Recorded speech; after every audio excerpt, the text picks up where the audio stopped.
Bienvenue sur Thé en public, l'un des podcasts qui vous en apprend plus sur le droit public en un temps record.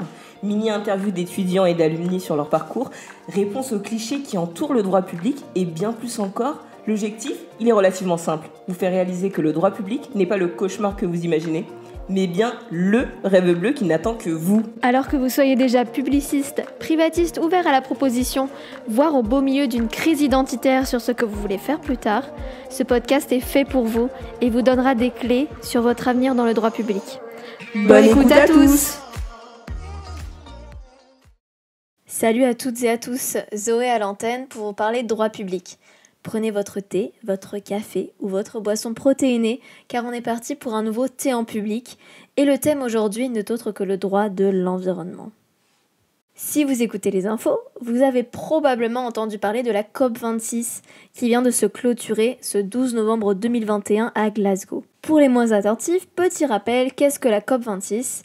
Eh bien, il s'agit d'une conférence internationale organisée par notre bonne vieille Organisation des Nations Unies qui réunit chaque année les États signataires de la Convention cadre des Nations Unies sur les changements climatiques.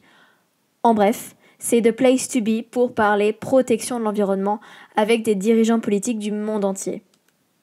Vous le savez déjà, l'environnement est un sujet central dans le débat public aujourd'hui et on ne compte plus le nombre de catastrophes qui arrivent chaque année. Mais gardons espoir, tout n'est pas perdu. J'imagine que la majorité d'entre vous a commencé des études juridiques pour rendre le monde plus juste, plus égalitaire. En somme, vous voulez faire la différence. Peut-être que certains sont là pour faire un max de thunes, mais j'espère que c'est avant tout la passion qui vous anime pendant que vous faites vos TD. Enfin bref, tout ça pour dire que le droit, c'est un outil plus que nécessaire dans la résolution de la crise climatique. Le droit certes, mais rappelons-le, ADP est là pour vous faire aimer le droit public. Donc vous vous doutez probablement de là où je veux en venir.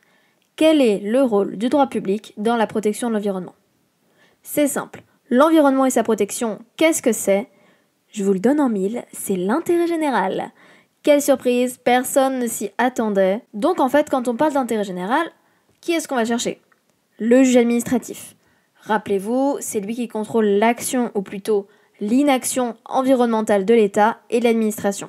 Et notre cher État, eh bien, il s'est engagé à respecter un bon nombre de règles qui, en principe, devraient permettre de limiter les impacts du changement climatique sur la vie de tout un chacun et surtout sur l'état général de notre belle Terre.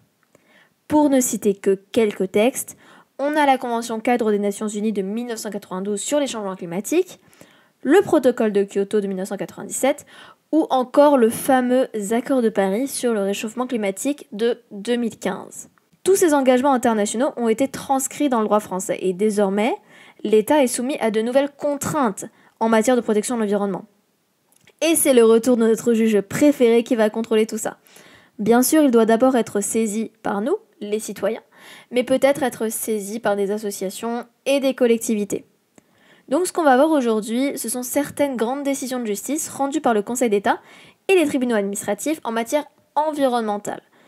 Tout ça pour vous présenter un des nombreux aspects concrets du droit public. Évidemment, toutes les sources de ce podcast seront disponibles en description.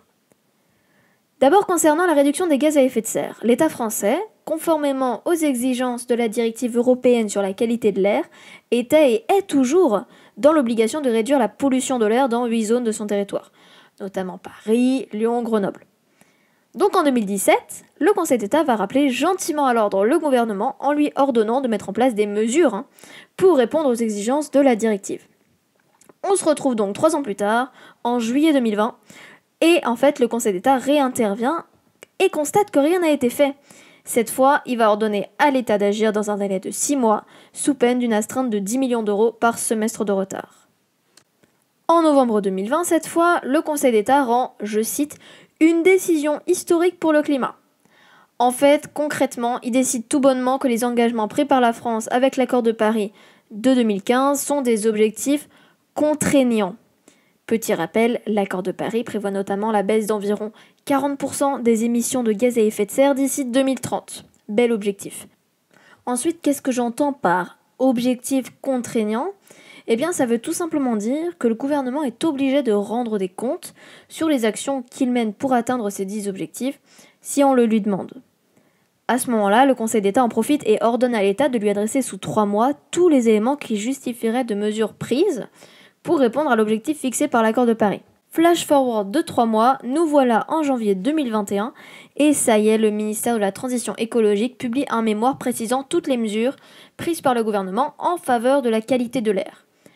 Le Conseil d'État transmet le dossier aux associations requérantes, donc les associations qui avaient attaqué l'État à la base, et ce n'est qu'en juillet 2021 qu'une décision a été rendue. En fait, le Conseil d'État n'est clairement pas convaincu par les mesures du gouvernement. Il y a certes une baisse des émissions, mais elle n'est pas suffisamment importante pour que les objectifs de réduction d'ici 2030 soient respectés. Même si en 2020, il y a une diminution des émissions, eh bien, cette année 2020 ne peut pas être considérée comme une année normale, eu égard aux multiples confinements qui ont réduit l'activité économique du pays. C'est assez technique et j'espère que je ne vous ai pas perdu, accrochez-vous. En fait, le gouvernement avait prévu plusieurs objectifs par période jusqu'en 2030. Entre 2019 et 2023, l'objectif c'était de connaître une baisse de 6% des émissions de gaz à effet de serre. Et entre 2024 et 2028, l'objectif cette fois, il passe à 12%. Sauf que le Conseil économique, social et environnemental et d'autres organismes considèrent que pour atteindre ces 12% de baisse des émissions, il serait peut-être temps d'adopter des mesures à court terme et ce rapidement. D'autant plus que l'Union européenne a de nouveau augmenté son objectif de réduction, passant de 40% à 55% par rapport au niveau de 1990. Finalement, le Conseil d'État enjoint au gouvernement de prendre avant le 31 mars 2022 toute mesure utile pour atteindre l'objectif de l'accord de Paris. J'espère qu'il reste quelques auditeurs après cette longue explication. En tout cas, l'objet de cet épisode, c'était surtout de vous montrer l'impact du juge administratif sur des sujets plus qu'actuels, en l'occurrence le droit de l'environnement. Donc si vous voulez avoir un impact sur la planète, le droit public, il pourra vous ouvrir beaucoup de portes. Vous pouvez évidemment envisager les carrières d'avocats spécialisés en droit de l'environnement et de juge administratif, mais ces carrières ne représentent que la partie émergée de l'iceberg. Sachez que certes le niveau national est important, car il met en place un cadre et de grandes réformes à l'échelle de tout le territoire, mais le niveau local a aussi une importance non négligeable dans la protection de l'environnement. Pensez simplement à l'urbanisme au niveau local et les transports au niveau de la région. Si vous avez une certaine affinité pour la politique, être élu local, c'est une option qui pourrait vous intéresser. Si c'est plutôt un rôle de juriste en collectivité qui vous intéresse, on en parlera sûrement dans un autre podcast. N'hésitez pas à faire des recherches sur les concours de la fonction publique de catégorie A. Outre l'importance des collectivités, et si vous souhaiteriez être employé par une entreprise privée, vous pouvez devenir juriste spécialisé en droit de l'environnement. Son rôle, c'est d'aiguiller les entreprises sur les règles environnementales et c'est aussi de les sensibiliser sur la protection de l'environnement. Le juriste en droit de l'environnement, il étudie des documents d'urbanisme ou encore des études de valorisation des déchets. Tout cela pour s'assurer que les projets d'acquisition de terrain pour les entreprises qu'il soutient respectent les normes environnementales. Autrement dit, vous avez un large choix de carrière dans le droit public environnemental. J'espère vous avoir appris des choses sur l'actualité comme sur votre orientation et que ce podcast vous a éclairé sur votre avenir dans le droit public. Je vous souhaite à toutes et à tous une bonne journée, une bonne soirée et n'oubliez pas, accrochez-vous, vous allez réussir à le finir ce TD. Avant de vous quitter, je vous invite fortement à venir nous suivre sur Instagram et sur Facebook, Avenir Droit Public. On poste plein de choses super chouettes, notamment des résumés d'arrêts de la jurisprudence publiciste, mais aussi des astuces pour les étudiants et plein d'autres contenus qui vous feront aimer le droit public. En tout cas, c'était Zoé pour Avenir Droit Public. À bientôt pour un nouveau thé en public. Salut!